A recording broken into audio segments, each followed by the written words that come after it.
Welcome back to the Raceparts 750 Formula Championship. The latest encounter sees us here at Corby at Rockingham Raceway.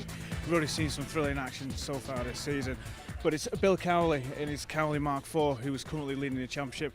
He comes into this season in a rich vein of form, and I won't put it past him to take the win today. So let's get into the action. I'll hand you up to our commentator, Andy McEwen.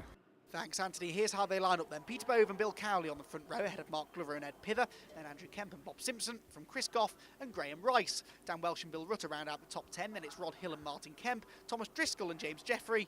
Then Conway Dorr and Andrew Lake. The back of the grid, Sue Harris, Paul Morris and Tony Brazier round out the 19-car field. So remember, pole position here at Rockingham, it's on the, in theory, grippier outside side of the road. So it's the orange car of Peter Bove that has the pole position, and Bill Cowley, fast starter on the inside as they rush towards turn number one, and it will be Cowley that takes the lead. Not a good start for Bove though. He's already dropped down to about fourth, maybe even fifth position. Ed Pither comes through into second place, and Mark Glover, second place in the championship, arriving here at Rockingham, tries to come around the outside of Peter Bove on the rush down towards Dean Hairpin. On board with Chris Goff there in the CGR2 as it makes its way down towards the braking zone of Dean Hairpin, where the leaders are side by side. Ed Pither runs in a bit deep, so it will be Cowley from Pither from Bove who recovers to third. Your order at the front of the field. Mark Glover is then fighting for fourth position with, I think that's Andrew Kemp trying to get alongside in the number 82 car. Yes, it was. Then it will be Graham Rice in the white number 16 car, mate on the grid, up to fifth. Good start for him. Andrew Lake there, the yellow and red number 43 car, working his way through as we go back on board with Chris Goff. He's running in the midfield as the leading group of cars start to break away. And Bill Cowley will be desperate to try and build up as much of a margin as he can through the tight and technical infield section, because that Cowley we've seen so many times is great through the corners. Give it a straight though, and it tends to get swallowed up by the pack. And Ed Pither's car, one of the fastest cars in a straight line, and so Ed will be looking to try and stay with Cowley until they get out onto the banking, at which point he might be able to launch a challenge. Oh, that's Bob Simpson going around. Well, 10 out of 10 for style. He recovers that very nicely indeed, but loses a handful of position. Chris Goff had a grandstand view of that. One of the cars that's gone past Bob Simpson is the number 51 car of Thomas Driscoll, who gains a position as a result of that, but the leaders are about to come out onto the banking, and it doesn't look to me as though Bill Cowley has built up enough of a margin to keep Pither at bay. Let's find out. Ed, of course, will also have the advantage of the slipstream, but this is such a long, flat-out section. They're flat out all the way across the start-finish line and all the way through turn number one. They don't hit the brakes again now until we reach the Dean Hairpin, and that is a long old drag. Here comes Pither round the outside. He's at least going to be alongside down towards Dean. He may have even made the move stick. Yes, he has. Look at that for horsepower, and Ed Pither retakes the race lead. Now, can Cowley come back in down towards the hairpin? They're both late on the brakes. Pither a bit too late on the brakes, runs out wide though, tries to close the door, and there's contact between the two of them, and Cowley, unfortunately, is the one that goes around, and he will feel that that was all a little bit unnecessary, because even if Pither had run wide and sort of stayed wide coming through the Dean hairpin, he would still have had the inside line for the next two corners. With the horsepower advantage that he has in that PRS, you would have imagined that Ed would have been able to hang on to the race lead, but there we go. The prospect of Bill Cowley on a rampage back through the field is quite a tasty one. Pither therefore leads. Peter Bove is now back through into second place, having started on pole position, and Peter Bove, who arrives here seventh in the championship, and that's because he had a retirement back at Brands Hatch in the second race. He finished on the podium in race one, third place. We then had a race at Mallory Park, which, of course, the last rounds that were broadcast were the opening rounds back at Brands Hatch. We've since been to Mallory Park, where Ed Pither took a race victory from Bill Cowley and Mark Glover. Peter Bove was fourth in that one, so he's not had a bad season, but that non-finish at the start of the year has hurt his points haul for the time being. But remember, we dropped some scores. They only count the top 11 scores from the season, so as we get towards the latter half of the season, drop scores start to come into play, and all of a sudden Peter Bove will find himself potentially right back in the hunt for the title. So Pither leads the way as they come through towards the end of lap 2. Back on board with Chris Goff as he runs through the Brooks chicane once again. I think that might be Graham Rice in front of us in the number 16 GRM. We'll find out soon enough though, because Chris Goff's car is not lacking in straight line speed. He should be able to close in as he goes down pit straight. There goes Andrew Kemp, and then leading the next charge of cars is Dan Welsh there in the orange and white car. Behind him, the red and yellow, is Bill Rutter, and And then the recovering Bob Simpson. We've got a few drivers already recovering from early drivers. The blue car at the back of this shot is Bob Simpson, recovering from his spin on the opening lap. He's going to look to the inside of Rutter here, down in towards the Dean hairpin, and Bill's going to try and close the door. There's contact between the two of them. Bit of a witness mark left on the front of Simpson's car. Bob's had a lively race, let's put it that way, and he still hasn't made this move stick because Rutter comes back at him on the inside line, down in towards Yenwood, and hangs on to the position. So Simpson has to continue to try and find a way through.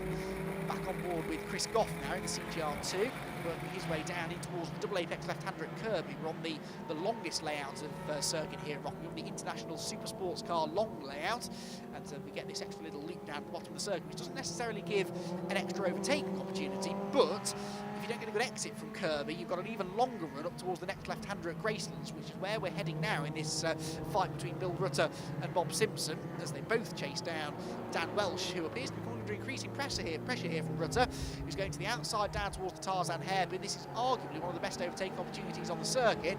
It's also relatively easy to defend the inside line. Rod Hill runs a bit wide through turn number 1. Andrew Lake might have got a gap up the inside. No. Rod, again, showing that he's willing to get his elbows out here, moves over to defend, and Andrew Lake goes even wider this time and spins and does well to avoid the barriers, but that is, unfortunately, all of his hard work undone in one moment down at the Dean hairpin. He tried to do that a lap ago when he went in a bit deep on the brakes. He went in way too deep on the brakes that time, though, and once you get out onto the marbles, it's very difficult to come back from there, and he lost the rear of the car, got on the grass, and the rest was history. Slow car there getting out of the way is Tony Brazier in the 73 BFS, whose lap times have been a little bit down this weekend as he just tries to get to grips with that car. So this midfield squabble makes its way through. Sue Harris picks up another place, of course, out of that. So can she do what no one else thus far in this race has been able to do and find a way past Rod Hill? That'll be an interesting battle, won't it? Rod Hill and Mystic, and the Derby of Sue Harris, who is alongside coming out of Gracelands. The outside line into Tarzan, though. Wide line in can sometimes become the tight and quick line out, but no, Rod gets the power down nicely, pulls away from Sue, who's actually a bit sluggish off the corner, and loses the place to Conway Door. So is that a problem, or is it just something as simple as a missed gear? She seems to have pulled back into line, so let's hope it was the latter. Something along those lines at least, because Sue was really putting on a show in this squabble that's been going on since the drop of the green flag, pretty much. We're on to the final lap of the race now, I believe, by the way. The leader has already gone through. Well, actually, no, the last lap board I can't see being hung out, so it might just squeeze 2 more laps out of this one. Driscoll, though, with work to be done now, having lost those places a lap ago at the Tarzan hairpin.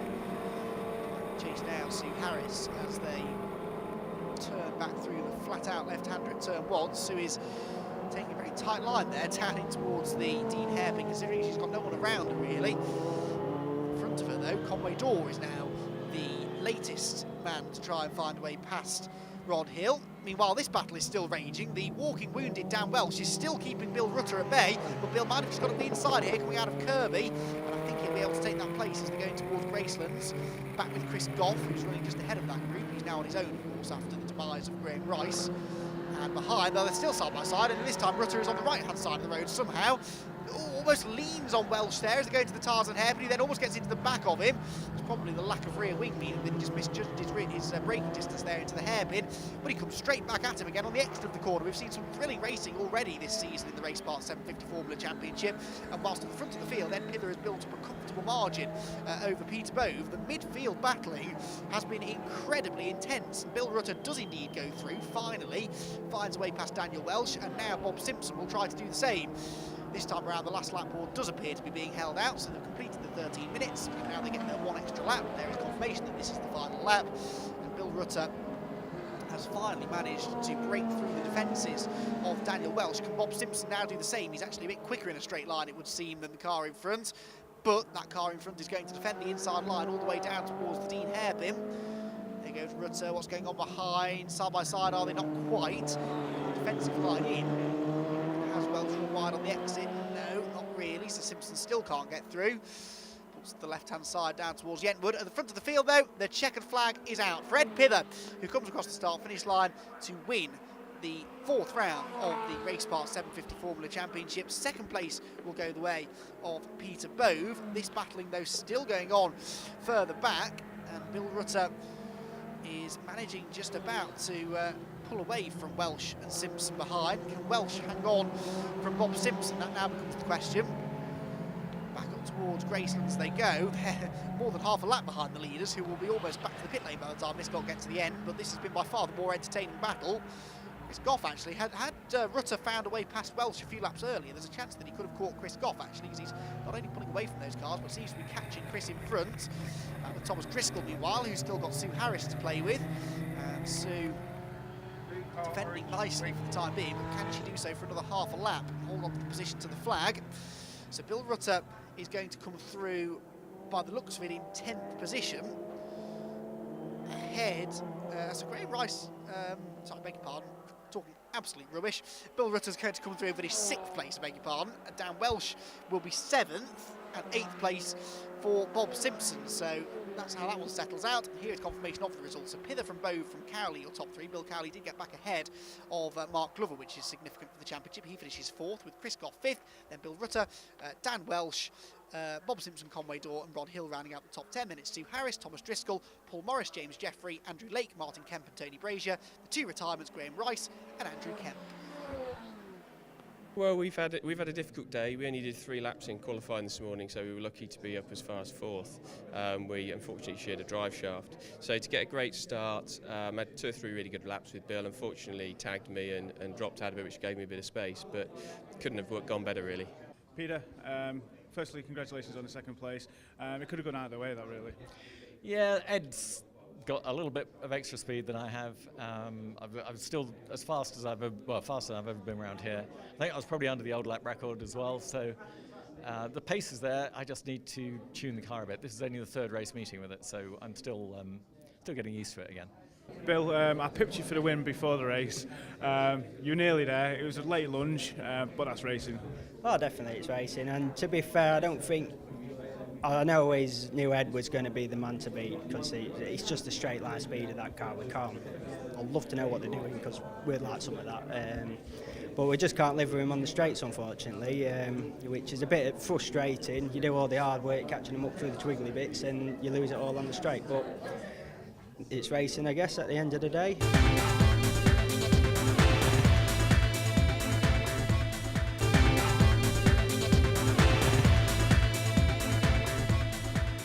Back to Rockingham, where race number 2 of the weekend for the Raceparts 750 Formula Championship is about to get underway. The cars lining up on the grid. 2nd fastest times from qualifying deciding the order for this one. So it will be Peter Bove on pole position once more, from Bill Cowley alongside, as it was in race number 1. Andrew Kemp and Ed Pither, row 2, ahead of Mark Glover and Bob Simpson. Then it's Chris Goff and Dan Welsh, ahead of Graham Rice and Bill Rutter. Rod Hill and Thomas Driscoll are next, then Martin Kemp and Conway Dorr, James Jeffrey, Paul Morris, Andrew Lake, Sue Harris and Tony Brazier, once again rounding out the field. So race 1 was dominated by Ed Pither. Can he do the same thing again? He started 3rd in that one and won it. On board this time around with Bob Simpson, who was an early spinner in the 1st race. As we get ready, the revs start to rise, the lights go out, away we go, and it needs to be a perfect start once again for Bill Cowley on pole position, and it's not. Peter Bove goes with him this time, but can't quite take the lead away from him. What's going to happen for 2nd place then? Because Pither's now at the inside of the orange machine, and I think he's going to go through into 3rd. So it looks as though it's going to be a more or less a repeat of what happened in race 1, with Cowley and Pither side by side for the lead down towards Dean for the first time. Cowley will be determined not to give the lead up this time around. Remember, these 2 made contact at this corner on the 2nd lap of race 1, spinning Cowley down to 4th place. He only ever recovered to 3rd, but now here comes Peter Bove making it 3 wide, almost down towards the right-hander at Yentwood. It will be Cowley that hangs on though. Pither 2nd, Bove 3rd, Simpson 4th, Glover 5th. That was Rod Hill running wide. We're on board with him. He was fending off that train of drivers, remember, in the midfield through race 1. We're hoping to capture some more of that on-board footage, or some more of that action from on board, I should say, in this race. Bob Simpson and Mark Glover there dicing away over 4th place, and Mark Glover looking to the inside, couldn't quite do it. Mark arrived here 2nd place in the championship. He is still 2nd in the championship, but the gap has tightened slightly now. He's only 4 points ahead of Ed Pither, and Ed Pither is looking to try and rocket his way right up now, maybe into the championship lead. He could do it in this race, but only really if Bill Cowley has a bit of a nightmare. Glover still can't find a way past Simpson though. He's looking from the right to the left, back to the right again. That's the inside line for Tarzan, and Glover should be able to go through. Yes, he does. So Glover gets himself ahead of Bob Simpson, but that was a long time coming. It took him the whole of the first lap really to try and find a way through. Having started down in 5th, that is the job at hand. He knew he'd have to overtake a few drivers to become competitive in this one. Mark Glover not really enjoying the sort of competitive form we saw at Brands Hatch, where he had a pair of podium finishes. Mark, of course, looking for his first win of the year, but it seems unlikely that that's going to happen here at Rockingham. He might just have to wait until the next round of the championship before he can manage that. So the field streams through. There's Daniel Welsh, the orange car. We're ahead of Chris Goff this time. We saw on the his car got damaged, didn't it, early on in the previous race, which was a shame, but it meant that we never really quite got to see the true performance of that car. But he's got that rear wing in full working condition again now at the start of race number 2, so hopefully he should be able to work his way a bit further up the order, and indeed already has done by getting past the pink car in the background of Chris Goff. Rod Hill is catching him as well, so Chris doesn't seem to quite have the speed maybe that he's had in the past. So as they make their way down towards the halfway point around the circuit, we are at the halfway point of the season. This will be getting there anyway. We will have another 2 races at Pembrey next time out, then we travel to Cadwell Park, then Donington, and then it all finishes at Snetterton. So after this weekend we'll be nearly halfway through the season essentially. So it is starting to get to that time where you start looking at championship standings and who's doing what. Already it does look as though it's a 3 or 4 way fight developing for the championship, but Ed Pither doing everything he needs to this weekend to make sure that he is getting himself more into contention. Chris Goff was 5th in the championship coming into this round, still is by 8 points over Daniel Welsh, so it's quite important for him that he tries to find a way back ahead of Daniel if he can. He certainly latched back onto the tail of the orange number 46 car. Rod Hill closing in on the pair of them, and whilst it was Rod who was the cork in the bottle in race 1, could it become Daniel in this one, because he's looking to starting to look in his mirrors a bit more than he's looking out in front, you sense, although it was a mistake there for Chris Goff. He ran a bit wide coming out of the Brook chicane and onto the pit straight, flashed underneath the starting gantry, and Rod Hill getting in the slipstream, started to close back in. Ed Pither is in the lead of the race. Now, we haven't seen how that's happened, but Ed Pither has got himself ahead of Bill Cowley. So, as we saw in race 1, Pither's found a way through. Thankfully this time, he has done it without any sort of contact between the two of them.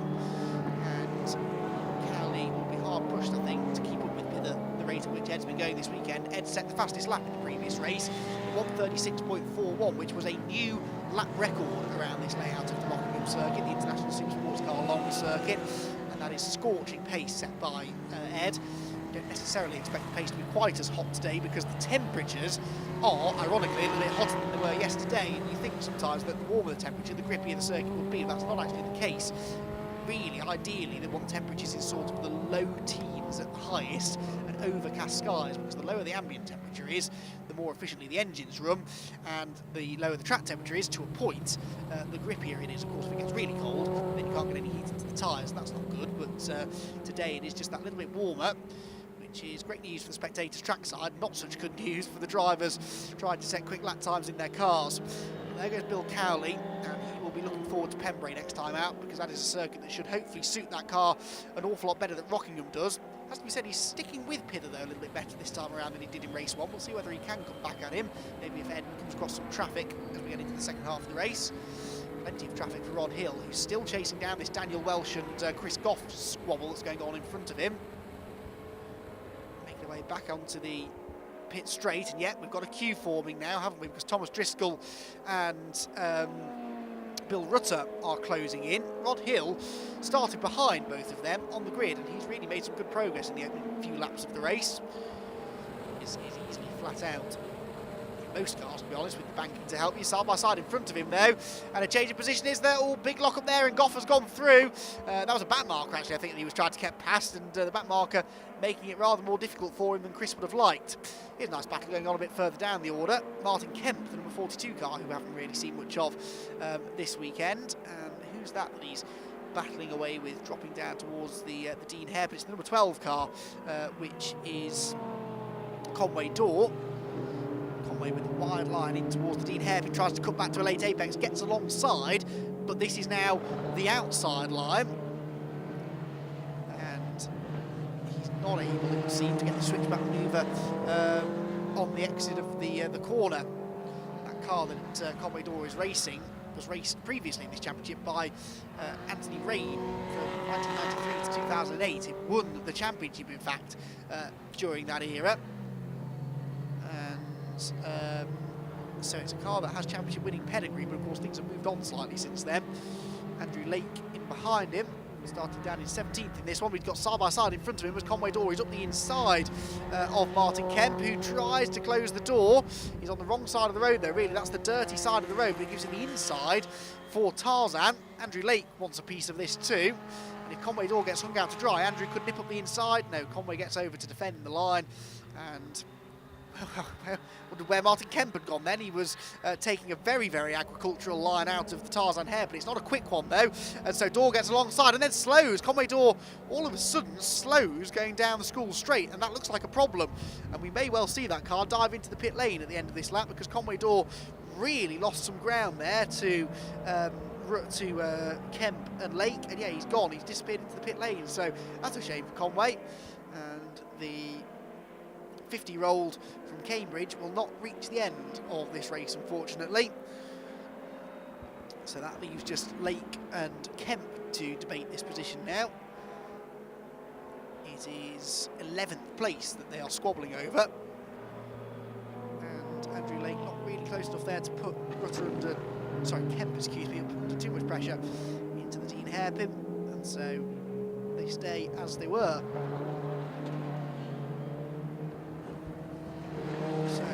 Back between Edward and Chapman Curve they go. We're approaching the end of this race now, and it looks like at the front of the field Ed Piller is going to go and take his second win of the weekend and really make this a perfect trip to the Corby circuit. Back out of Kirby goes this battle between Lake and Kemp in towards Gracelands.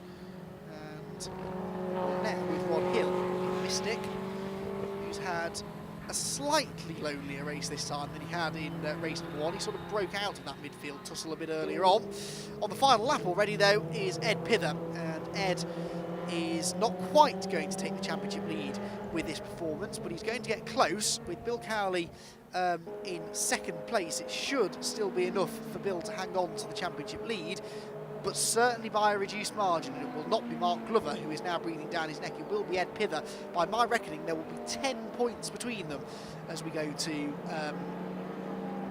Pembrey for our next 2 rounds. Glover should still be third, and I reckon he's only going to be 1 point behind Pither, so Pither will just about move through into second place in the championship with this result. It will be his second win at Rockingham, his 4th of the season so far, and it's the checkered flag once more for Ed Pither, who wins at Rockingham. Bill Cowley will come home in second, but it's an even more distant second place this time than we saw in race number 1. The distance between the top two, 7.2 seconds in the end, with Glover third and Bob Simpson fourth, Dan Welsh fifth and Rod Hill sixth. Bill Rutter is seventh, ahead of Chris Goff, Thomas Driscoll and Sue Harris rounding out the top 10. Then it's Andrew Lake, Martin Kemp, Paul Morris, James Jeffrey and Tony Brazier. We lost Conway Door and Peter Bove, whilst Graham Rice and Andrew Kemp never made the start. Ed, a brace of wins. That one was slightly easier than race 1. Congratulations. Yeah, none of them are easy, but yes, it was a little bit less stressful, especially towards the end of the race. A bit more confident the car would get to the line today than yesterday after the problems we had in the morning in qualifying. And it's a great track, Rockingham. It's won or lost at the Dean Hairpin, though, isn't it? It is. It's an interesting corner, as we found out yesterday. There's lots of different lines through it and lots of different things you can do there. So yeah, it's, we've only been here a couple of times, and I think we're probably still exploring what can be done around there at the moment. Right, well, it's been a great weekend for you. Go and enjoy it. Well done. Thank you very much. I thought I'd just go out and give it absolutely everything and just thrash my car, thrash it and see what happens. I spin, I stick it in the wall, so be it, but at least I get 110%. I made a reasonable start. Bob Simpson made a better start and got in front of me by the first corner, but I managed to take him at Tarzan on that first lap and then just try to get my head down and try and catch Bill, but he was just too quick for me. Unfortunately, that brings an end to the racing here at Rockingham Speedway. A huge thank you to the 750 Motor Club for putting on a great performance again. Please join us next time where we catch up with the action from the home of British Motorsport, Silverstone.